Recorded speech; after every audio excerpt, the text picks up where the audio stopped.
Okay. I keep my eye on Sergey down here because every once in a while he wants to comment. He looks like he was going to comment. And I didn't want to go into the setting more physics parameters and stuff because there's other ways to deal with that. But first order attack is simply set it to is bullet and see if that fixes your problem if you're getting tunneling in your game.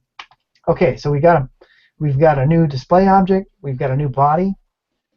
All we got to do is make it move. So how do we make it move? We determine the direction that the turret is pointing, which is the rotation of the turret, and then we use my function, angle to vector, and we say, take the rotation and return to us a vector, a table, containing the x and y vector that represents that rotation. So I wish I had a good way to show you this, but I do not. I can't go into this too much right now because it's rather complicated, the signature here. But this function, all of my 2D math functions are very malleable in the sense that they can take a large number of different signatures. You can call them different ways to get a result. So what this is doing here is passing back like a table that looks like this. That would be, it would get a whole table. Oops. It looks like this. The reason it's doing that is because I put true here. If this was not there, then what it would pass back is two values where dx would have a value equivalent to whatever was passed back here, and dy would have this. So again, what I wanted to do is pass back a table, so I say true. Like I said, I'm going to release this as a plugin, and at the time when you can get the plugin, this will all be documented. But the reason I did this is because I wanted it to be very flexible, because then I could do things like my vector sub, where I could take object 1, object 2, and that would subtract the object 2's position from object 1, or I could do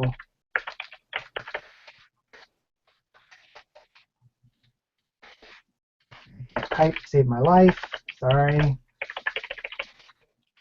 I could see with the same function, I could pass it 4 arguments.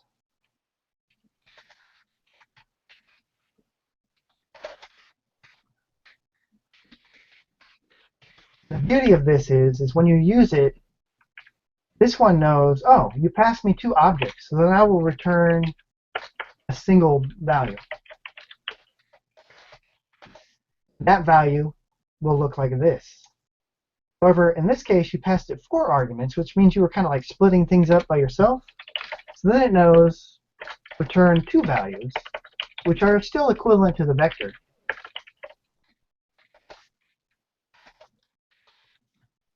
It's just the function itself kind of senses what you want to do.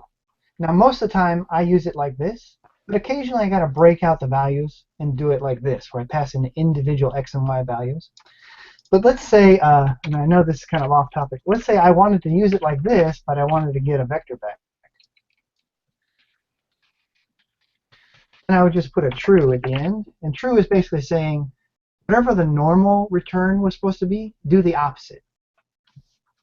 So I know this is completely sidetracking. I kind of wish I had the documentation available for folks so they could look at it right after this and go, oh, that's what that means. But the big point here is it's going to do all those calculations for you, and you don't have to worry about it, right? It does all these calculations for you, and the library is extremely flexible in that you can use it a number of different ways and get your result out, and it's quite fast. So, all right, so what we've done here is we've calculated a vector that points in the direction of our rotation. Now what we're going to do is we're going to take that vector, we're going to scale it. We're going to turn it from a regular vector into a velocity vector. And a velocity vector embodies 2 things: a pointing direction, i.e. the direction that the thing is supposed to move in, and how quickly it is supposed to move there, which is called the magnitude of velocity. So I have a value in common called laser speed, which I think was like 350. And what I'm saying is is take this vector, which we converted from an angle, and make it equivalent to give it a magnitude of 350.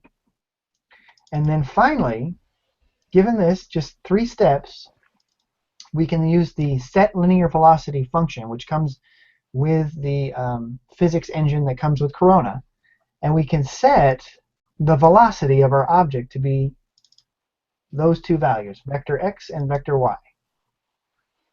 So long discussion, but the essence of it is take an angle, convert it to a vector, scale that vector by the magnitude that you want the velocity to have, and then set the linear velocity to be vector x, vector y, and you are done. At that point, the bullet is moving, the laser, the whatever. Okay, so there's more to this, and I think it's too much to go into, but we have a collision function here, and it's going to detect when it hits a platform or the player, and if it hits the player, it restarts. It dispatches the reload level event, which from many episodes prior I discussed, and basically what that does is says, oh, you died, redraw the level, start over. However, if it hits something that is not the player, it simply destroys the bullet, laser, whatever it is you want to call it. Now you will notice that I have this variable here called laser ignore platform. And the reason is because if you think about it, when these things fire, what's really going on? What's going on is it creates this little red object right here.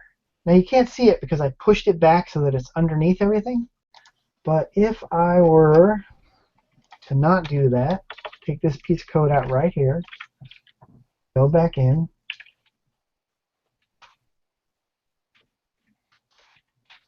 okay, I'm going to try to catch it. There. Okay, so right here, this turret just created this laser. And as you saw, momentarily, it was right in the center. Now, this is a platform. So our collision has been set up to do what? Lasers are allowed to hit the platform, detected collision with the platform, and the player. And the reason I did that was because I wanted these things to destroy themselves as soon as they hit a platform somewhere else. But I don't want them to destroy themselves as soon as I create them. Right?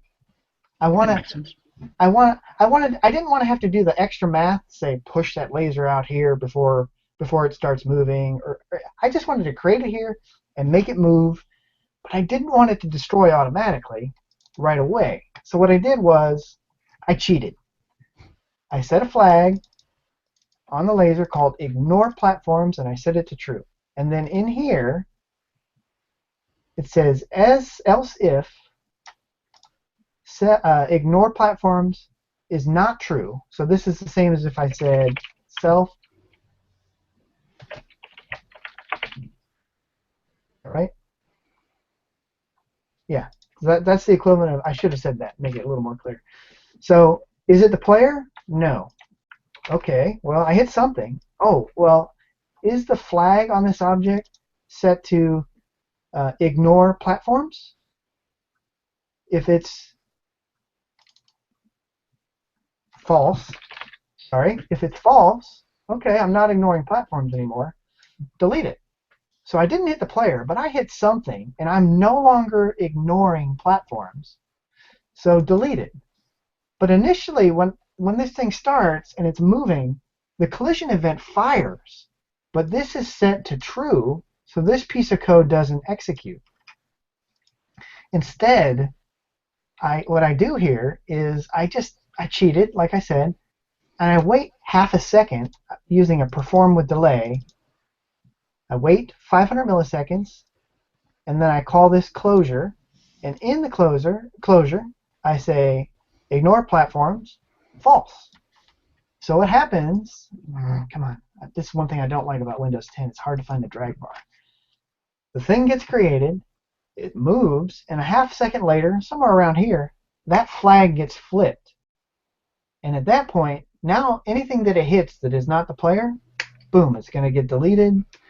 the response, the activity, whatever it is, it behaves the way I want it to.